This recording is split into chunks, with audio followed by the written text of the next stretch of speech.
Welcome to the Partnernomics Show, where industry thought leaders discuss the hottest topics in partnerships, ecosystems, and innovation. The Partnernomics Show is brought to you by IOLite Solutions, a product incubator specific to Salesforce. Now here's the host of the Partnernomics Show, Mark Brigman.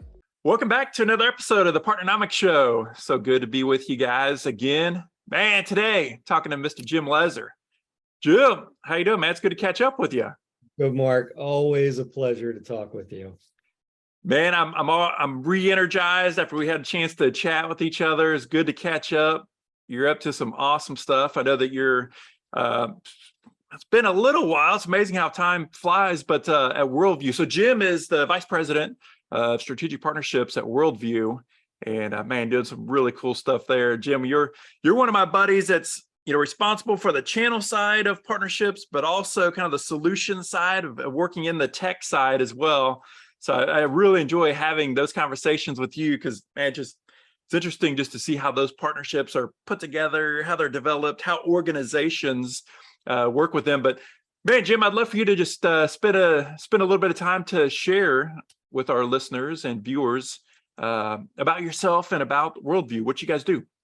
Absolutely, happy to. So WorldView is basically for lack of a better term, document management solution serving both the healthcare and commerce verticals. On the healthcare side, what we do is we're able to intake documents like referral documents, order documents, things like that, and create the patient record in the EMRs that we're integrated with and attach those documents to the patient record in the EMR. It abbreviates the time from referral to getting a patient to care. That's really the short story. On the commerce side, typically what we do is we integrate with ERP systems and manage the AP processing and workflows. So invoices come in, we extract the key details, create those records in the ERP, and accelerate the process of getting that invoice through approval and payment. So Jim, I love to give kind of context to our viewers and listeners of the seat that Jim's in and where his answers are coming from. Because I think so many times we kind of toss out these one size fits all answers and we know there is no such thing. But WorldView, how long have you guys been around? How many employees do you have? How long has the organization been leveraging partnerships?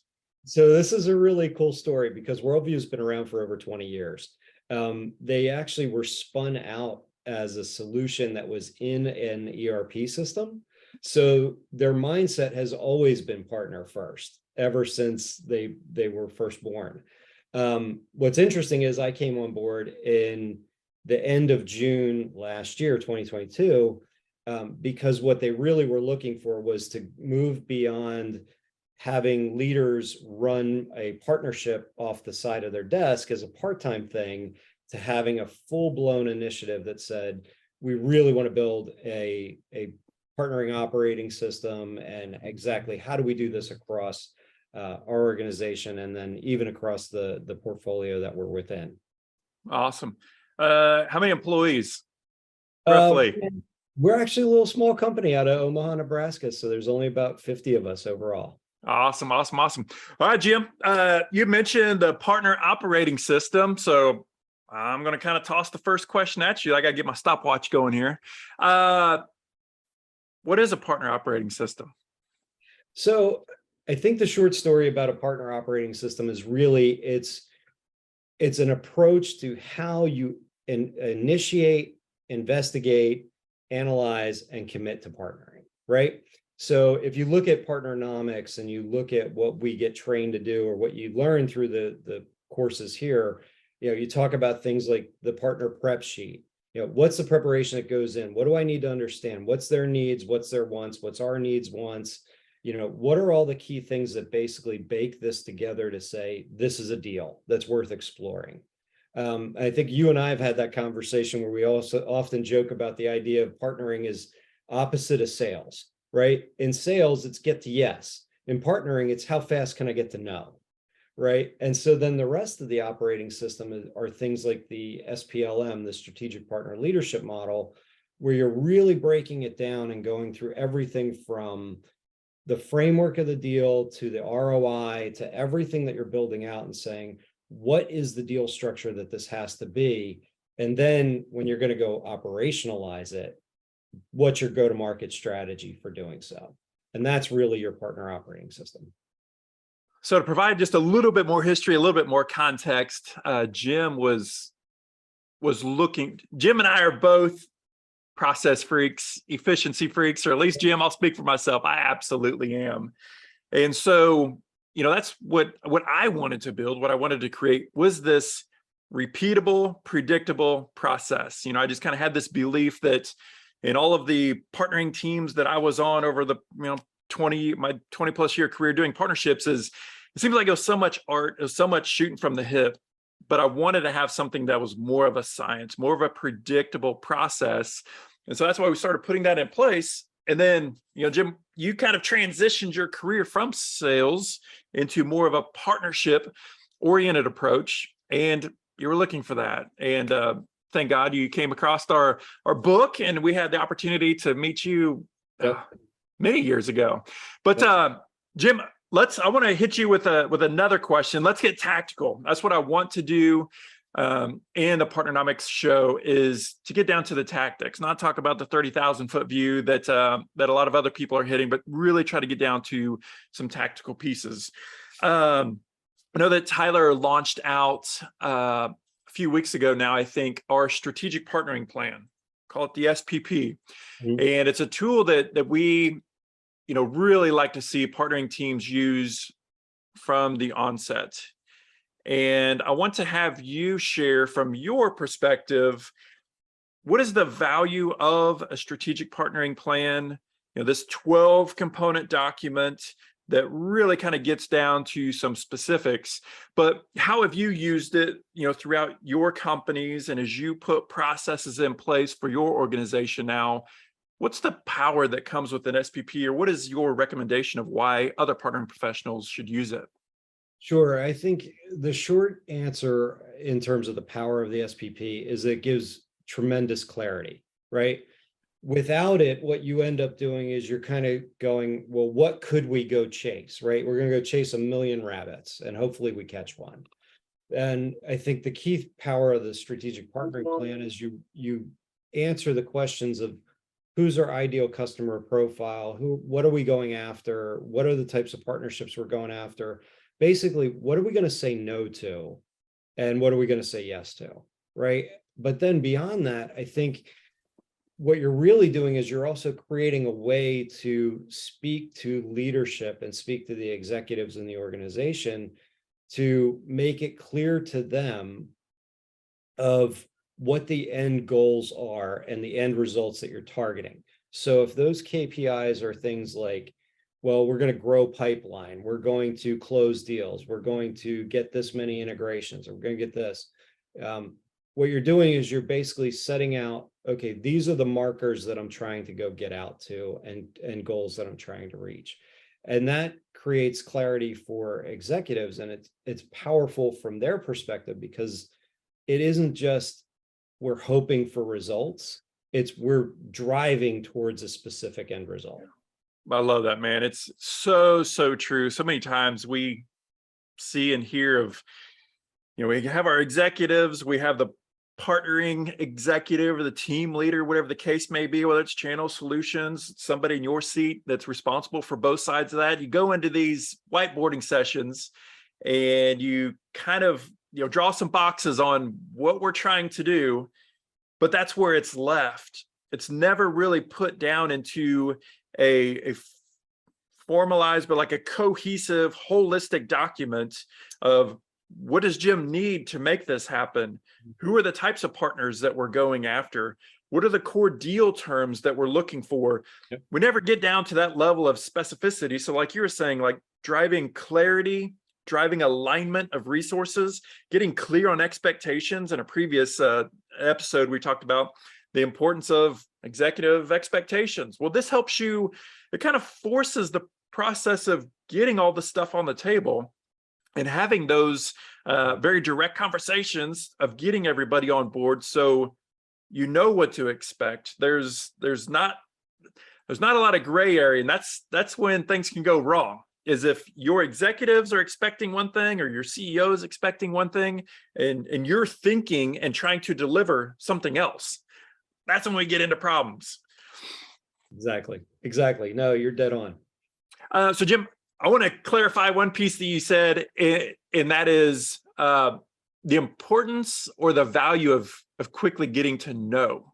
So many times, in sales, it's about, we got to get to yes, got to close the deal, got to get the revenue in the door. But I want to clarify that point with some people if they might not be familiar with the Partnernomics methodology and kind of what we do. I'll let you answer.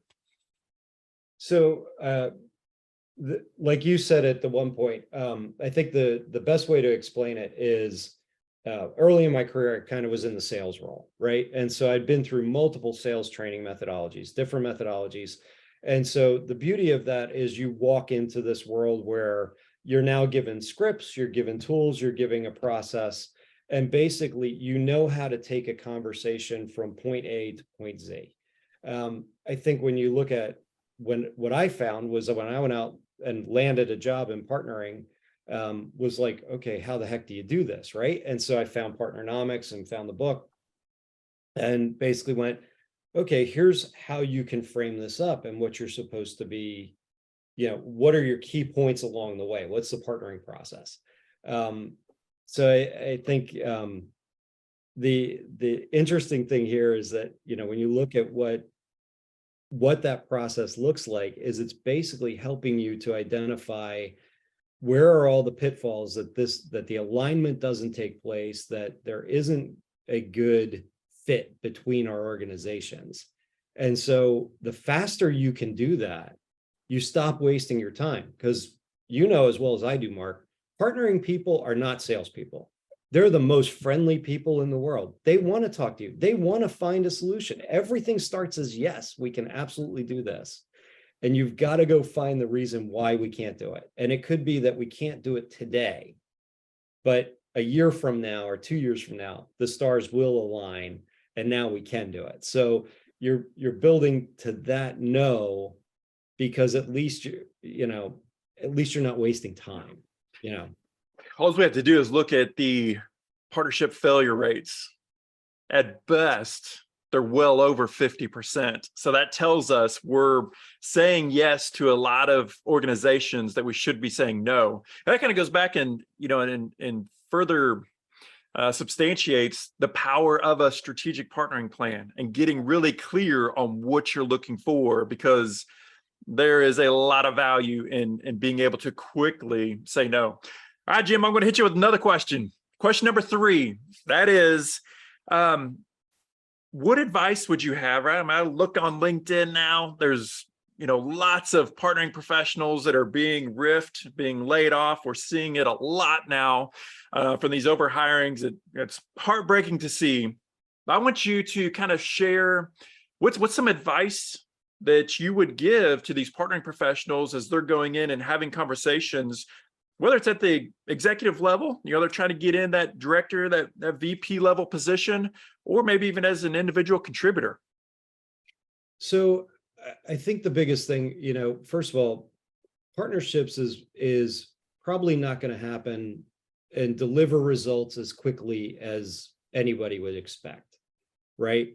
It takes time. These are not one and done conversations, right? Because what you're asking for is to gain resources on your partner side that they don't have committed to your initiative that you proposed, right? So executives need to understand that this is a marathon, not a sprint. And I don't like that analogy more than anybody else does. But I think the reality is when you start to look at it and you start to say, what I want to really understand is, what's the ecosystem? Where are the blind spots that you haven't even considered in your ecosystem?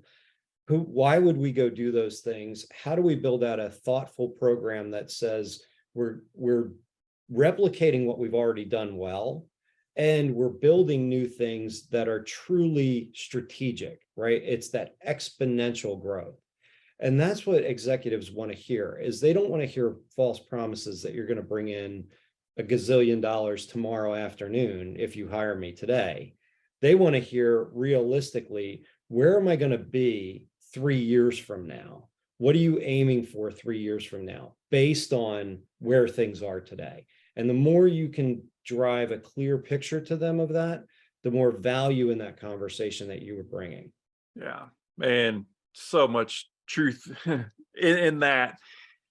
A lot of times whenever I hear partnering professionals talk, man, it just sounds like a lot of art, a lot of shooting from the hip, a lot of it depends, and not very many people of them are talking about the science, the predictable part, the process that if you're speaking to an executive, you have to speak an executive language, and Yep. that is around predictability, around understanding a strategy, looking at the short term, but also the long term. And, whenever you're speaking to those folks, you got to be speaking in their language. And if I can complement that, so one of the things that I've built in is the ability to do these, to provide this, what I call an evaluation and prioritization model, right? And so this is something that's shared across the organization that all the executives can see. So this tells us things like, well, what's the size of the partner that we're working with? How many customers do they have? What's the average deal size? Would our net potential revenue be if we only got a small percentage of growth over a 3-year period? And why 3 years? Because 3 years is how the minimum amount of time I'm going to do an integrated agreement, right? And when you start to do that, now what they get is this massive transparency. And that for executives is critical, because then it's like, well, why is this deal stalled and this one moving forward? Well, this one's stalled because timing's not right. There's no alignment, can't execute, can't operationalize. This one's moving forward because everything is in the right position. We can get this thing done. That's what they want. You recruited well. I want to kind of hit on that one a little bit more, like on the executive side, and talk about the vast majority of, let's call it CEOs, was, the smaller organizations. If there's only a few hundred employees or smaller, odds are, if you're coming in as a partnering leader, you're going to be reporting to, or at least being interviewed by, the CEO. And the vast majority of CEOs have not ran $100 million products, $100 million companies from the partnering professional's seat. And so, they don't necessarily know exactly what you're supposed to be doing as a partnering professional. And so as you're, talking about the expectations, a lot of times, CEOs see and hear, and there's no shortage of statistics. I can rattle them off for the next half hour of how much power comes in partnerships. But we don't want to set up this false pretense that, okay, well, that means revenue faster. Right. It just means revenue coming from a different way. And sometimes you have to slow down to speed up. There's no doubt that partnerships, all the statistics support this. In the long term, partnering programs can provide and do provide this exponential growth relative to just a direct path. But you need to be able to speak to executives, set those expectations and speak to them in their language. Chat with us about the importance of that, because the path to revenue is different and the timeline is different.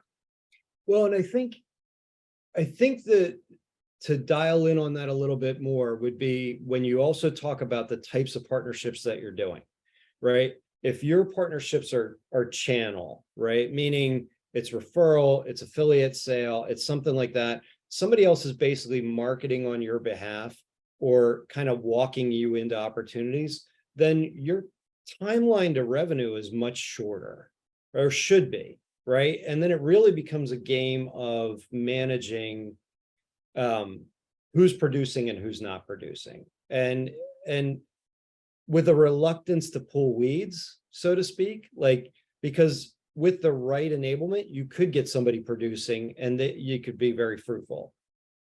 If your focus is solution, it's a very, very different conversation, because now it could take a year just to get to operationalizing the partnership.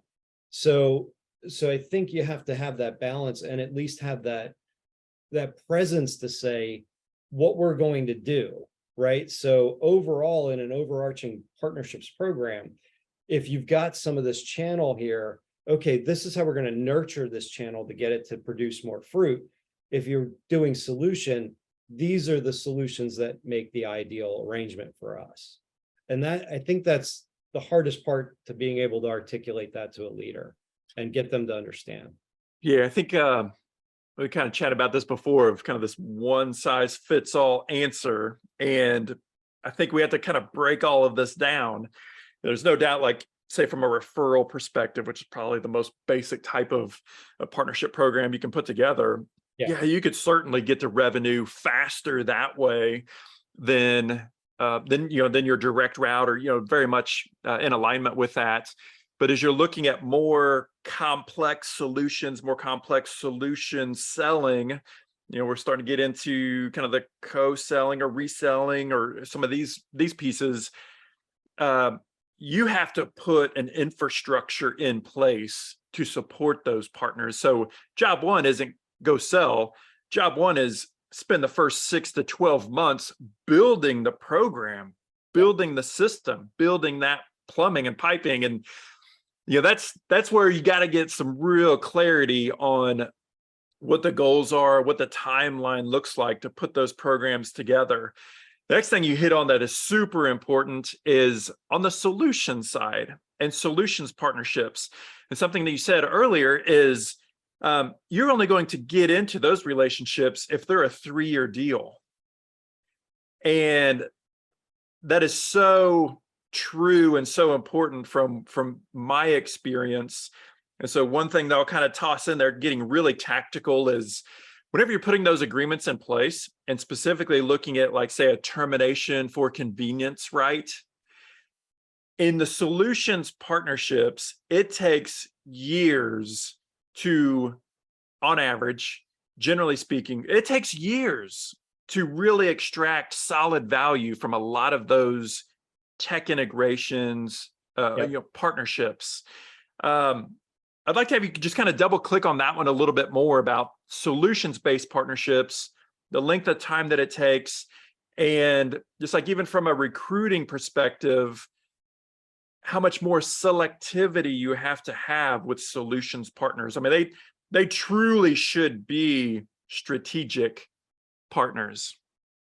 Yeah, I mean, you have to be extremely selective, right? It's probably a pretty small pool that you're going to go talk to in order to be able to make those conversations work. And then I think the other piece of it is, one of the hardest things is even if we can't necessarily get the solution launched today, because when you're talking tech, you're always faced with constraints, right? And the number one constraint that you're faced with is when I talk to you today, you have no resources to do what I want to do. Your roadmap's already locked up, so's ours. This is brand net new, and so it has to be worth doing. It has to yield a decent ROI for both of us. So you have to kind of walk into that conversation with more of a mindset to say, this is the vision and this is where we could go. This is the strategic value of what we're doing together. And then, but these are the iterative steps that we can take to get there and build a go-to-market strategy that engages the market and gets both your customers and their customers excited about what you're doing. And then as you're building the solution, you're able to tell that story. So, I mean, I think, like you said, you've got to just dive in and find people who are of like mind. And that is probably a pretty finite base that you're going after, but it's truly strategic. So it's not just a +1 growth, it's a ×5 growth. Yeah. Now we say, if you look at kind of the big buckets, there's 3 reasons partnerships fail. Misalignment of culture, we can't talk in the same language. Misalignment of strategy, we're trying to go different directions. Or misalignment of basically financials or deal terms. And the more you talk about those things, and earlier the better, you have the opportunity to get to know quickly if that is the case. And if your answer is yes to all three of those, you're increasing your probability of success in a big way. Jim, thanks for spending some time with us, man. I've already got some questions in mind for the next time we get to chat, but thanks for carving out some time to chat with us. Anytime, Mark. I always love talking with you, and absolutely I'm always a fan of Partnernomics. Happy to tout how great this program is to anybody. Thanks, buddy. You got it. Thanks for joining us for this week's episode of the Partnernomics Show. Don't forget to subscribe to get the newest episodes at thepartnernomicsshow.com. Special thanks to our sponsors, Iolite. To learn more about Iolite, visit iolitepro.com. And Partnernomics, the science of partnering. To learn more about the suite of Partnernomics courses, coaching programs, and consulting services, visit partnernomics.com. See you on the next episode.